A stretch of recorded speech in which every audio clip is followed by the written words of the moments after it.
السلام علیکم ورحمۃ اللہ وبرکاتہ۔ ہم سورہ انعام پڑھ رہے ہیں اور آج اس کا دیکھیں گے 17واں رکوع اور آیت ہے 141۔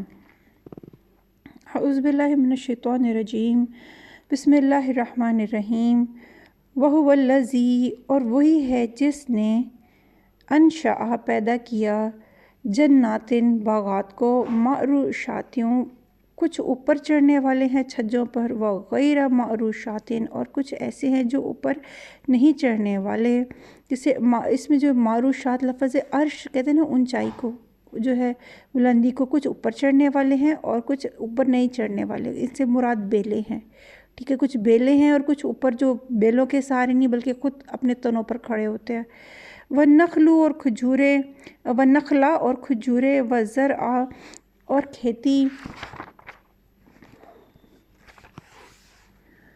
مختلف ہیں، اکلہ پھل اس کے، والزیتون اور زیتون، والرمان اور انار،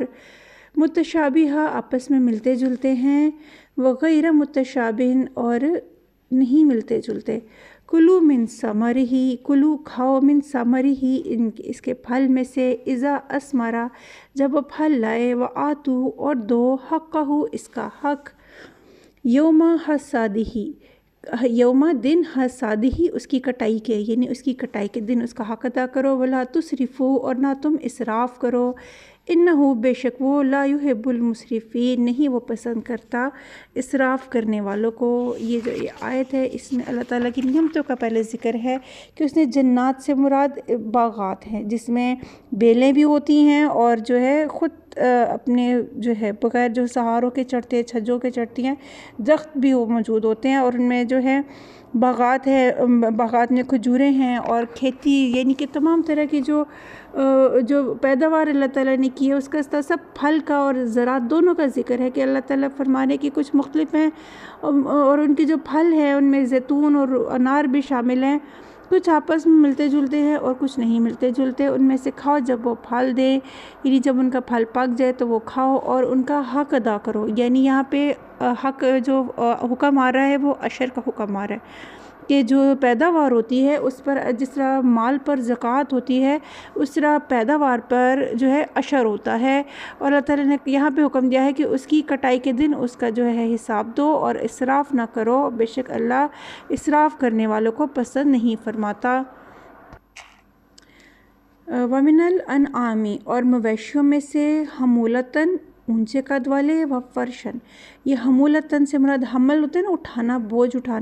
بوجھ اٹھانے والے اونچے قامت والے مویشی بھی، اور فرشن زمین پر بچھے ہوئے، اس سے مراد قربانی کے لیے زمین پر بچھے ہوئے یا نیچے قد والے بھی، یعنی دونوں طرح کے چوپائے ہیں مویشیوں میں۔ کلو کھاؤ، مما رزقکم اللہ اس میں سے جو رزق دیا تم کو اللہ نے، ولا تتبعوا اور نہ تم پیروی کرو، خطوات شیطان قدموں کی شیطان کے، انہ بے شک وہ، لکم عدو مبین تمہارے لیے دشمن ہے کھلم کھلا، یعنی کہ کھلا دشمن ہے وہ تمہارا، جو مہلت دے دیا گیا ہے قیامت تک۔ اللہ تعالیٰ یہاں پہ جانوروں کی مویشیوں کی قسمیں بتا رہے ہیں جو انسانوں کے لیے اللہ نے بنائے کہ انسان ان سے فائدہ حاصل کرے، اس میں دونوں طرح کے ہیں، بوجھ اٹھانے والے اونچے قد والے مویشی بھی اور نیچے بچھے ہوئے کم قامت مویشی بھی۔ ثمانیۃ ازواج 8 ہیں جوڑے جو پیدا کیے، من الضانی بھیڑ میں سے، من الضان اثنین بھیڑ میں سے 2، ومن المعز اثنین اور بکری میں سے 2۔ کل الذکرین پوچھئے یا کہہ دیجئے، الذکرین کیا 2 نر حرما اس نے حرام کیے، ام الانثیین یا 2 مادہ، یعنی جو اوپر 2 بھیڑ اور بکری کیا ان کے جو 2 نر ہیں وہ حرام ہے یا ان کی مادہ، ام اشتملت علیہ یا وہ جو شامل ہیں علیہ اس پر، ارحام الانثیین رحم مادہ کے، یعنی جو چیز رحم کے مادہ میں مشتمل ہے شامل ہے یا وہ حرام کیا ہے اللہ نے۔ سوال کریں اللہ تعالیٰ نے کفار سے جنہوں نے اپنے ہی اصول بنائے ہوئے تھے۔ نبئونی بتاؤ مجھے، بعلم ساتھ علم کے، ان کنتم صادقین اگر ہو تم سچے،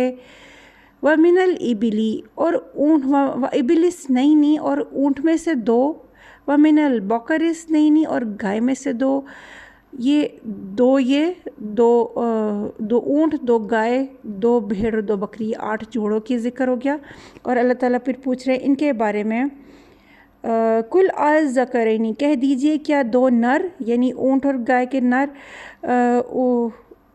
حرمہ اس نے حرام کیے، امل انثیین یا دو مادہ،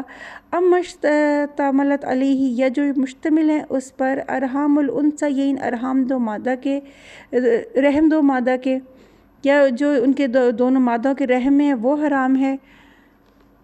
ام کنتم شہداء ام یا کنتم تھے تم شہداء گواہ اذ وصاکم اللہ جب تاکید کی تم کو اللہ نے بھی حاضہ اس کی، یعنی یہ جو تم نے اپنے سے حرام گھڑا ہوا ہے کیا تم اس وقت موجود تھے وہاں پہ جس وقت تم کو اللہ نے تاکید کی ہے؟ فمن ازلم ممن افطرا تو فمن تو کون ازلم بڑا ظالم ہے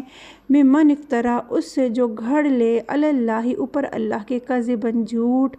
لیضل الناس تاکہ وہ گمراہ کرے لوگوں کو بغیر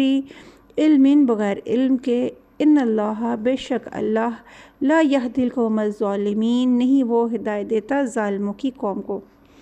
یہ مختصر رکوع تھا، اس میں اللہ تعالیٰ نے جو ہے اپنی نعمتوں کا ذکر کیا ہے، باغات کا جس کا پہلے باغات اور جو ہے بیلوں کا اور درختوں کا ذکر کیا گیا اور ان کی پیداوار پہ عشر کا حکم آ گیا ہے۔ پھر اس کے بعد جو اللہ نے جو مویشی بنائے ہیں انسانوں کے لیے، انسانوں کے فائدے کے لیے، اس میں سے جو اللہ نے گنوائے ہیں 2 بھیڑ 2 بکری اور 2 گائے اور 2 اونٹ، اللہ تعالیٰ کہتے ہیں کہ ان کے نر کو حرام کیا ہوا ہے یا ان دونوں میں کے مادہ کو حرام کیا ہوا ہے یا جو مادہ کے پیٹ میں اس کو حرام کیا ہوا ہے، یا تم اس وقت موجود ہے جس وقت اللہ نے احکامات دیے۔ تو یہ مشرکین کے جو اپنے بنائے ہوئے اصول تھے ان پر اللہ تعالیٰ ان سے سوال کر رہے ہیں، اور پھر اللہ تعالیٰ فرما رہے ہیں کہ اس سے تو بڑا کوئی ظالم ہو ہی نہیں سکتا جو اللہ پر افتراء باندھے اور اس کا مقصد لوگوں کو گمراہ کرنا ہو بغیر علم کے۔ تو اللہ تعالیٰ ایسے ظالموں کو پھر اللہ ہدایت نہیں دیتا، یہ ان کے اعمال ہے جن کی وجہ سے وہ ظلم در ظلم کرتے ہیں اور اللہ پھر ان کو ہدایت نہیں دیتا۔ اللہ تعالیٰ ہمیں اس کتاب کو سمجھنے کی توفیق دے۔ کوئی سوال ہوتا پوچھ سکتے ہیں، اپنا خیال رکھیے گا۔